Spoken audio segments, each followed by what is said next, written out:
Greetings, good evening.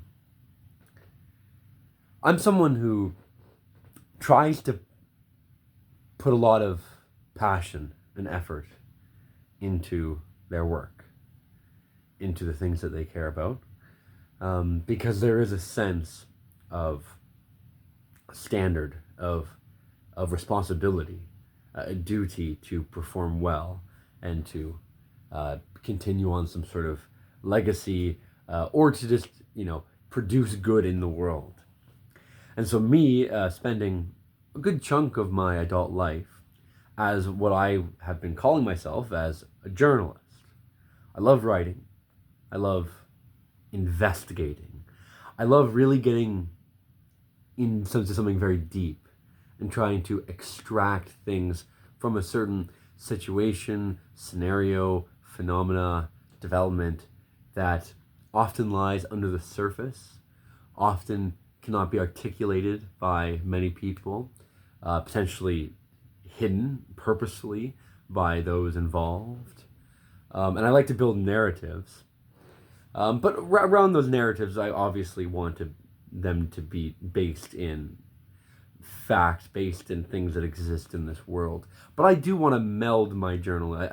On the one end, you have people, and this is getting into a bit of a tangent with journalism. On the one end, you have people that just say it's all about the facts. Journalism should be completely objective, and you should not put any personal pronouns in. You should not try to use language that could be viewed as bias.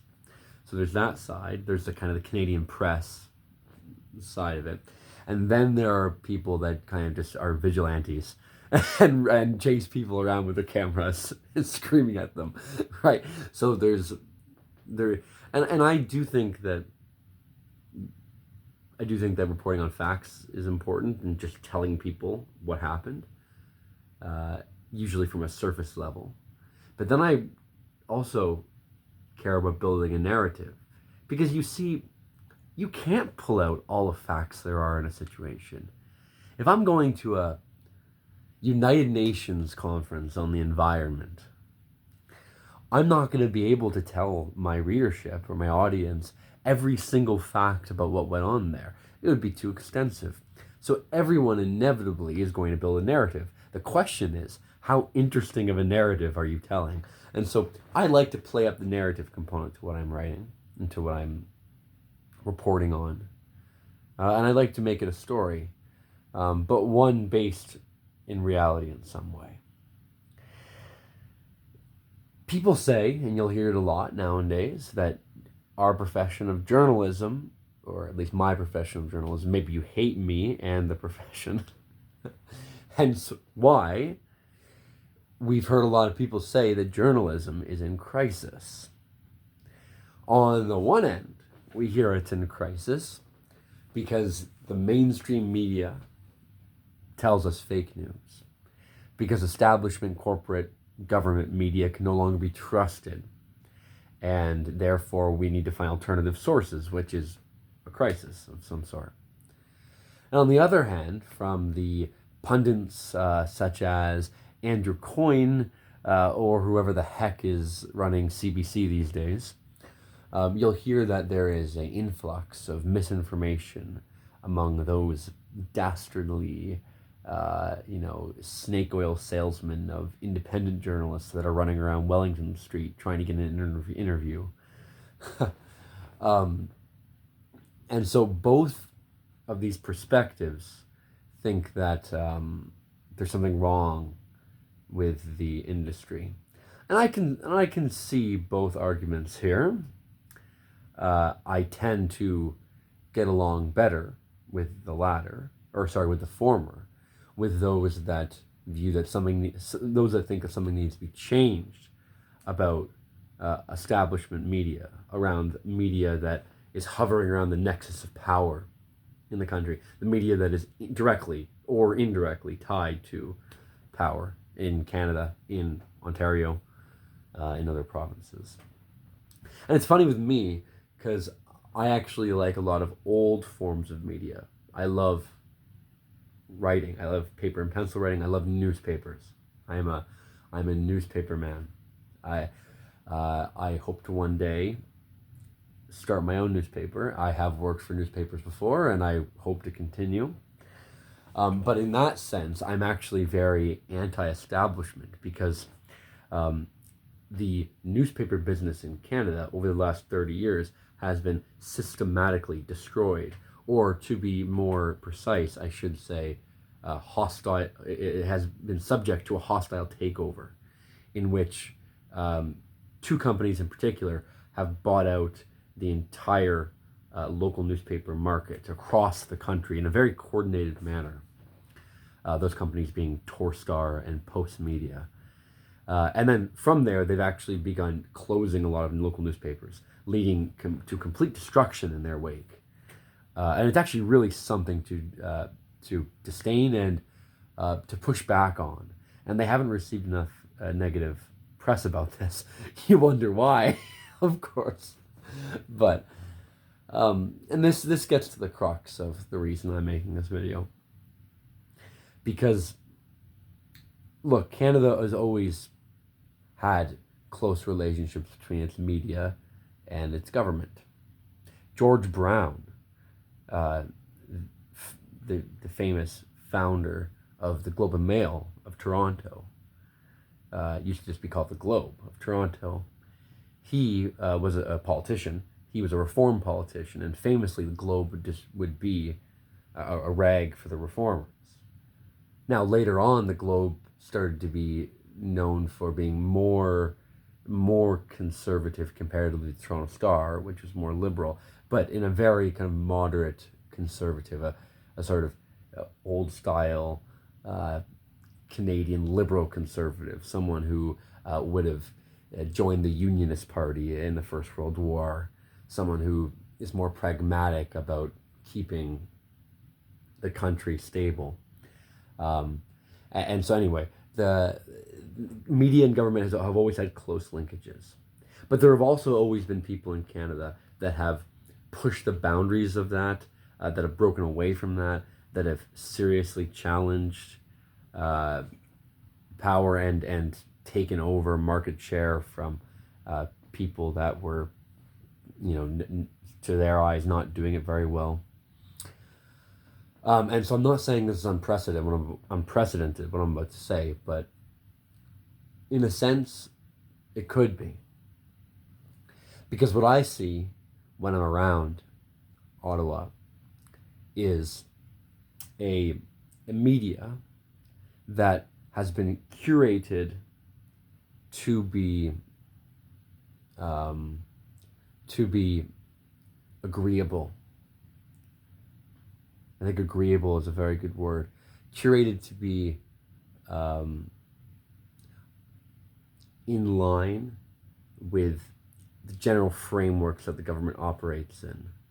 And when I say that, I mean it almost quite literally, that I think within these media companies, they're getting the same information, the briefings, the timelines, to put it in our 2020s lingo.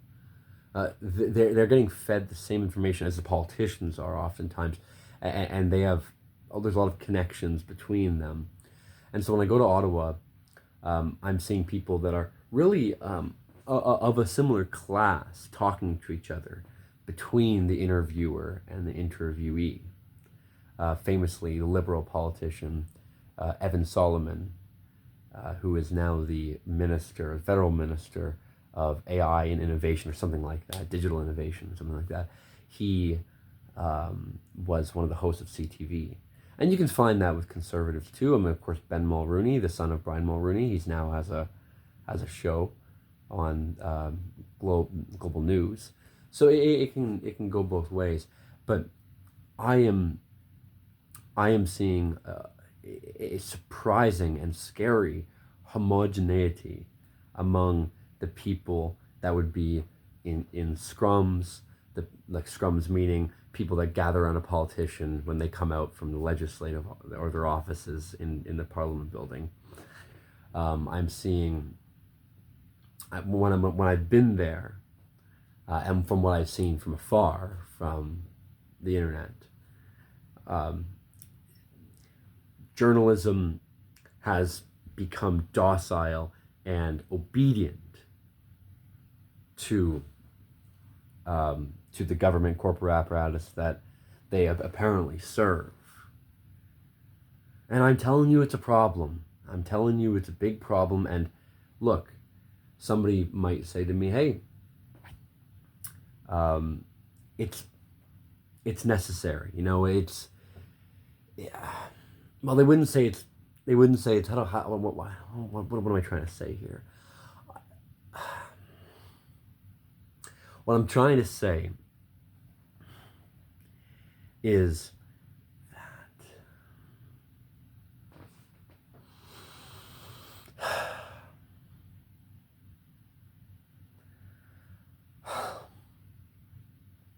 telling you guys, journalism is not supposed to be easy. If trying to follow and report on power structures, on government, on high-level decision-making, if that is easy, if that is done without any sweat, stress, tension, or hardship, then perhaps you aren't doing your job properly. Perhaps you're not doing something all too consequential. And so when I see in a video Mark Carney come walking up the way and stop to see all the media people around him, and for him to start scolding them and joking around with him, talking to them like he's their father or he's their coach, you know, talking down, like waving his finger at them.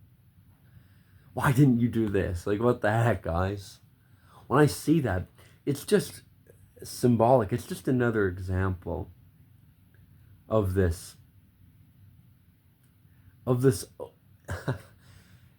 very strange, obedient relationship that reporters in these major news outlets have towards our political class. And, you know, beyond it being bad for information gathering, to know what's really going on within the halls of power, you know, of course that's a problem. It's also just not interesting. You know, the global news CTV just they're just not interesting, because they're not pulling out the narrative details that would make it so, because there's a lot of incredible things going on in this country. There's a lot of things that would and do get people pretty red in their veins, get them pretty angry. And of course that's probably why a lot of them don't cover it. But it's just a terribly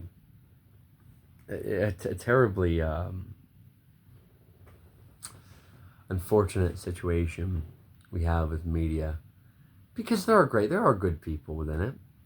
I have connections within it. I know some people, and they're trying to make a career for themselves, and they're often very talented, but they have to stay within a certain hall of acceptable action. If they ask the wrong question at the wrong time in the wrong tone, then they risk, oh no, actually we're going to send you over to Kingston instead to cover this. You know, you're no longer on the Ottawa bureau. You know, they risk losing opportunities, and that scares me. It scares them. And so it's really important to understand, when we're viewing media, that we are viewing an integrated system with government, where oftentimes with major events that go on, press conferences, government bills being presented, you have to be invited in, to be accepted in order to ask a question and whatnot, which means that you have to stay within a party line. So I think governments should be more, ironically, liberal. they should allow more. They should encourage independent media to come and be alongside of, establishment media and ask government questions. Ideally, we would open it up like that, in order to, get more truth out there, but also just to satisfy the demands of the populace. But I fear we're too far gone for that. I fear there's too much pent-up animosity that is both under the surface and also quite visible when you just go to a street protest. There's too much of that to be allowed to just simmer amongst the Ottawa bubble. There's too much risk. Because if things go bad, they could get a lot worse. And if something gets revealed that they don't like, that could cost someone their political career, Doug Ford, Mark Carney, then that's bad news for the party and bad news for the people that have interest in keeping the party afloat. So I don't know how journalism is going to improve, specifically governmental journalism relating to government.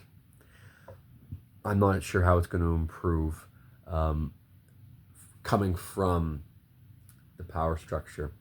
It does seem to be the mandate of people who are going to insert themselves into it. Rogue journalists, like I'm trying to be, maybe. But I'll tell you, it's tough and it's not easy. And journalism shouldn't be easy. And that's the message I want to impart to you today. Journalism, it's a hard profession, you better respect it.